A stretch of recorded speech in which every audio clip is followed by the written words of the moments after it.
What's going on? My name's Louis. I'm the co-founder of Business Grower, and for the past 2 years, we've been scaling trading coaches, trading discords, trading high-ticket offers, and so far we generated $15 million in sales.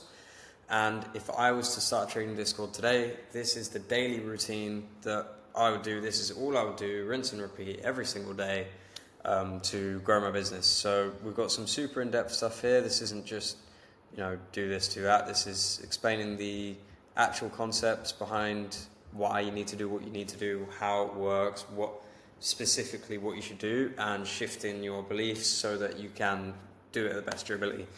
So what my personal belief is that the things that grow your business should come first, okay?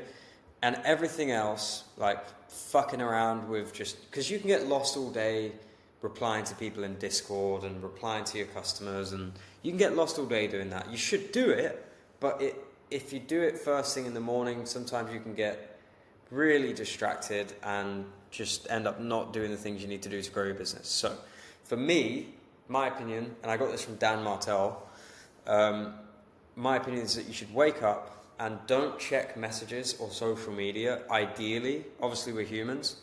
But don't do that until after marketing is done for the day, because as business owners, really, we hate doing marketing, I think, most people. And so you should just get that out of the way first thing, because at the start of the day, I think that's when you're freshest, you're most creative. And if you check messages or socials, I've had so many times where I've just ended up like, look at what this dickhead said, and then I've had to deal with it, and just, just fucks with you sometimes. But yeah, so first things first, what you should do, obviously piss, obviously. But in my opinion, before eating food or anything, is spend 90 minutes doing content, okay? Obviously shower, but complete your bare minimum marketing inputs for the day. So bare minimum is 1 short form a day and 2 long form a week. Let's go down the short form path first.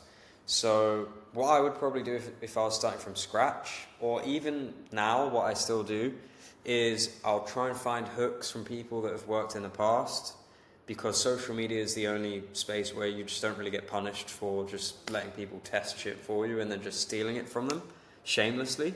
And you shouldn't feel guilty, you shouldn't feel too proud, you shouldn't be too original. Just steal overperforming hooks from your competitors from the past week or so. This way you're staying in the trends, and yeah. So make sure that hook is actually attracting problem-aware viewers. So like, don't make videos about crypto if you're selling options day trading coaching, because you're not going to attract people who actually need what you're selling. So if we go into the more advanced concepts of what this actually means. So you've got a concept called the 5 Levels of Awareness by Eugene Schwartz from his book, which I believe is Breakthrough Advertising. It's a $400 book that you literally cannot find anywhere on the internet for sale. It's impossible to get your hands on. So what you don't want to do is you don't want to go for unaware leads, like people who don't even know what day trading is. So a common hook seems to be, this is how much I made today as a day trader. You know what I mean? And you don't want to go after those beginners, like the 9-to-5ers. I've seen that get really low conversion rates, because you literally have to convince the guy that trading isn't a fucking scam. So you want problem-aware viewers. So the problem that you can solve with your offer is most likely going to be, here's a strategy that actually works, and then you teach them that strategy, right? So the problem these people have is they don't have a strategy that works. So you want a hook that actually attracts people who have the problem that you can solve with your product. And then in your actual scripts themselves, we're going to take them down these 5 levels of awareness, and I'll show you how to do that in a minute. But the average awareness of your audience has a direct correlation with the willingness to buy of your audience and the percentage of your audience who believe in your solution. So your unique strategy, the way that you trade, or whatever your unique, maybe you're a psychology coach and you have a unique mechanism for trading psychology. The percentage of your audience who believe in that has a direct correlation with willingness to buy. And obviously the GDP of your audience does as well. So if you're doing videos in Indian, you're probably not going to make much money, okay? And honestly, this is the reality. I have seen people with 1 million followers, but because they have an Indian or a Pakistani accent, they have a lower GDP audience, and then they make less money than they would if they were, American with a Texas accent that Indians can't even fucking understand, because you attract what you look like, So yeah, that is the unfortunate reality. Anyway, let's move on. So you want to then, obviously, after you've got a hook that is attracting people that might actually buy what you're selling, you obviously want to CTA in your short form to lead magnets that are solution aware, with the lowest friction offer in your product suite on the thank you page, and also proven email automations on the back end of that lead magnet funnel. So what do I mean by solution-aware lead magnet? So let me get into the 5 levels of awareness again. So solution-aware, like I said, is basically people who understand what your unique mechanism is. So if you are a day trader, you probably have heard of ICT concepts, right? And you've probably heard of the smaller strategies and concepts within ICT. So you've got like inverse fair value gaps, PO3 model. Those are unique mechanisms. We've personally built that brand around IFEGs with Dodgy for the past year and a half.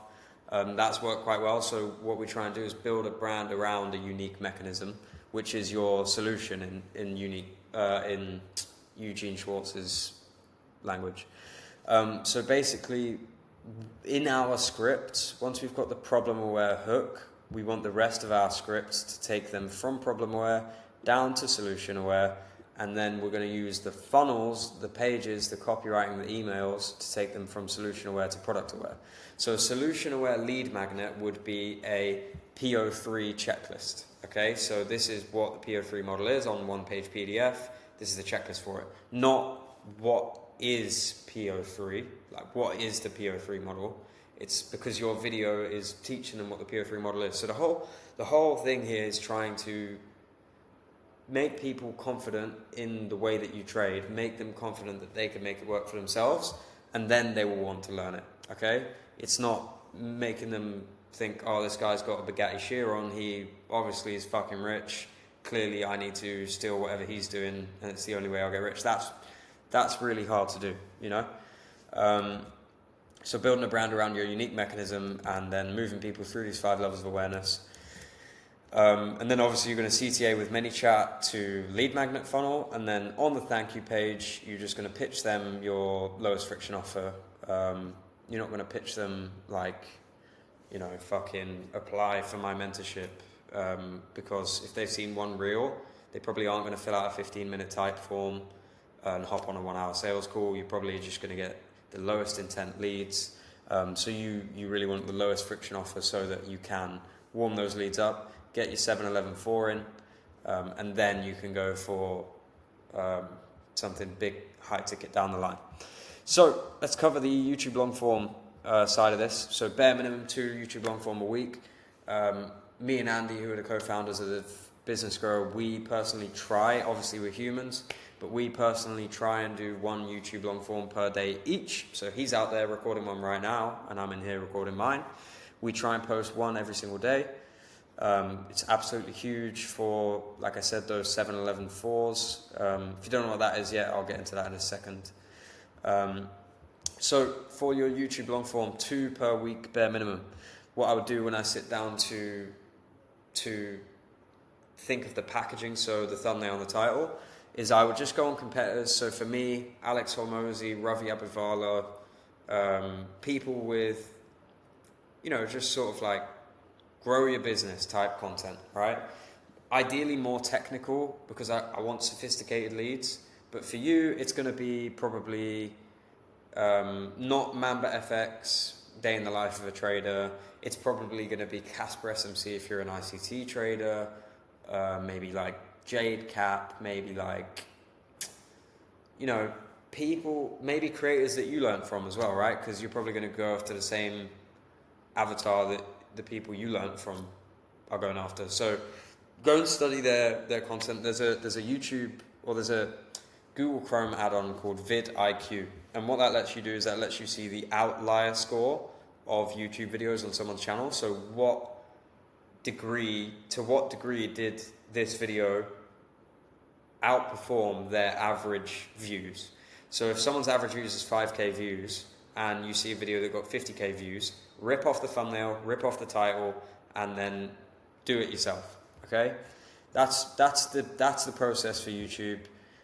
You don't have to copy the actual format and style of the content. Like if I'm doing a whiteboard like Miro video, you can do, just talking head, or you can do actually drawing on paper. It doesn't have to be the same style, just steal the packaging, okay? Thumbnail and title, repurpose it. Make sure the packaging is attracting problem-aware viewers. So if I was looking at Alex Hormozy's channel trying to steal a thumbnail and a title, his is like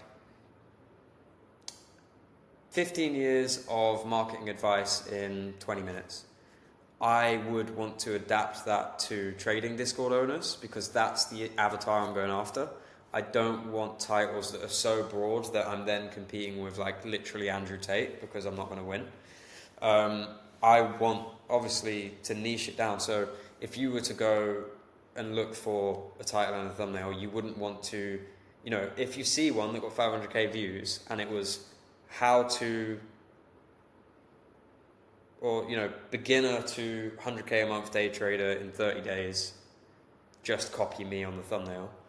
You might want to niche that down to ICT or, options day trading, like, how to go from break-even options trader to profitable in 30 days, just copy me, you know what I mean? And then you want to niche it down just a little bit, make sure you're attracting high-quality leads that will actually buy what you're selling, because if you're attracting crypto viewers and selling options day trading, it's not going to work, okay? Then, obviously, the same thing, but in your YouTube descriptions, you're actually going to CTA directly to your lowest friction offer at the end of a video, just because you're getting way higher intent from YouTube traffic. CTA to that at the end of the video in the description, and then CTA to a solution-aware lead magnet 3 minutes into the video. And then last step of your marketing inputs is going to be Instagram story sequences. If you have less than 200 Instagram story views and you don't have a high ticket offer, don't waste your time doing Instagram story sequences for now. You want to CTA to your lead magnets a little bit, maybe get a few hundred leads just for your low ticket per month. But like if you're not, if you haven't even got fucking traffic on Instagram, it's probably not worth spending, half an hour on an Instagram story sequence. But if you do have more than 500 views per story, and maybe you're at 1,000, 2,000, 3,000, then Instagram story, long form copy Instagram story sequences are a game changer. So there you want to CTA to your lowest friction offer twice a week and lead magnets 5 times a week. And then last but not least, we're just going to Discord at everyone and CTA to like free value, right? So YouTube long form, maybe some lead magnets, maybe your Twitter threads, probably not Instagram short form, maybe free course stuff, free content that is going to be valuable to them. What you don't want to do is piss them off and make them leave. Because if they don't have the intent to buy and you're asking them to buy every fucking day, they're just going to be like, fuck you, But what we want is we want these touch points, we want these locations from the 7-11-4 rule. So if you don't know what the 7-11-4 rule is yet, basically, I'll do, this is literally a script, but in 2025, person-to-person trust is at an all-time low in the past 40 years. You can see that there on that chart. So obviously, you've all seen this. Everyone's commenting scammer, scammer, scammer. So Google decided to do a case study across like all online businesses. I can't remember how many data points it was, but it was a couple billion sales or something like that. They found that to take someone from a stranger to a customer online, on average, it takes 7 hours of content across 11 different touch points on 4 different locations. So locations is your Twitter, your Discord, your Instagram, your YouTube. That's 4 locations, okay? Touch points is they saw one reel, that's a touch point, saw a story, that's a touch point, got an email, that's a touch point, went to a page, that's a touch point, got a Discord announcement, that's a touch point, saw your YouTube come up in their feed, that's another touch point. So how many touch points have they had with the brand, and how many hours of content from the brand have they consumed? Okay, so YouTube long form is fucking huge for that. So we want to ideally get massive broad traffic on Instagram, take them in, story, touch points, send them to Discord, location, Discord announcements at everyone, more touch points, more locations, more hours of content. YouTube is where you're going to get most of these 7 hours of content. Maybe VSLs, maybe free webinars, maybe fake live webinars, stuff like that is how you're going to get your 7 hours of content in. Email marketing touch points. So the 7-11-4 rule is what, if you've ever heard the term nurturing leads, which I fucking hate, this is how you would quantify nurturing leads and actually boil it down into what actions actually are nurturing leads. And then obviously you want to actually use the 5 levels of awareness in your like nurture content, if you want to call it that. But that's your marketing inputs for the day. So that's how to market a trading Discord. Do that every day and your business will grow. Nice thing about marketing is that no matter what kind of marketing you do, marketing works. If you get attention and then you get leads and then you pitch leads a good offer, you will fucking sell something, okay? Regardless of how saturated it is, regardless of how competitive it is, regardless of how, cookie cutter your product is, if you can get attention, then get leads, then pitch them a good offer, it will fucking work. Marketing works, okay? So do it. And obviously, after that, not before, ideally, in an ideal world, I mean, you're the trader, maybe this will fuck with your psychology, maybe you want to prioritize your trading a little bit. But I personally would trade after my marketing for the day, because depending on whether you had a bad or good trading day, I think your emotions after that will affect how much effort you put into your marketing and the energy that you have in your marketing, because you might be more or less convicted in whether or not people should buy if you've had a bad trading day. And if you've had a good trading day, I don't know, maybe you just want to go fucking celebrate. You know what I mean? I don't know. I don't know what it's like to be a day trader. I don't know. But I would personally, from what I know, do trading after my marketing. Okay? Just because I think this is the most important thing. Then 15-30 minutes, what you want to do is check, have a little look in general, pay attention to what's going on in live trading, check if anyone's really loving it and they have very high intent and they're ready for an upsell. Book calls if the price for your next offer is over 2K, and if it's under 2K, you might want to pitch it over text. You should ideally maybe have a landing page, something like that. It could be like annual, lifetime, could be a one-on-one mentorship, could be a group mastermind, could be in person, stuff like that. And then for another 15 minutes, check for customers, and these are probably going to be the same people, but check for customers who would be good testimonials, ask for the testimonial, incentivize it with discounts and credits, and maybe even a YouTube one-on-one customer client interview video. Those can be very good for conversions.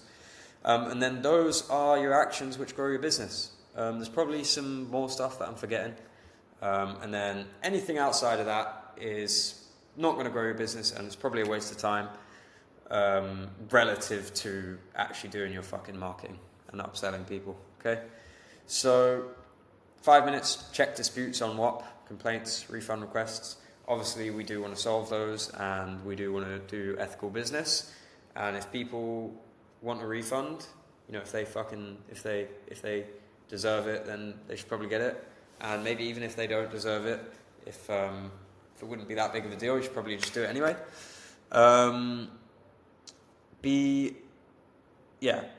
Maximum 2 hours. Be available to help students and reply to questions. Please don't spend more than 2 hours just mindlessly replying to people on Discord. Okay, they can wait a day, I promise you, especially if it's a low ticket customer.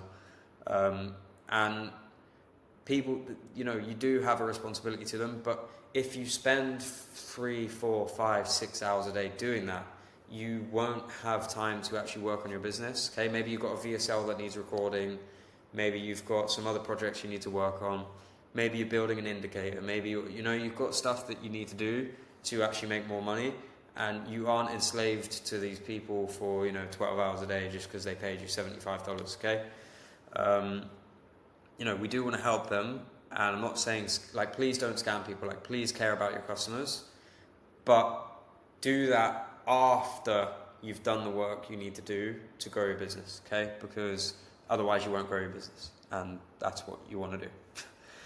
And then 1 hour max, random busy work, paperwork, talking to accountants, stuff like that. Just stuff that isn't going to push the business forwards.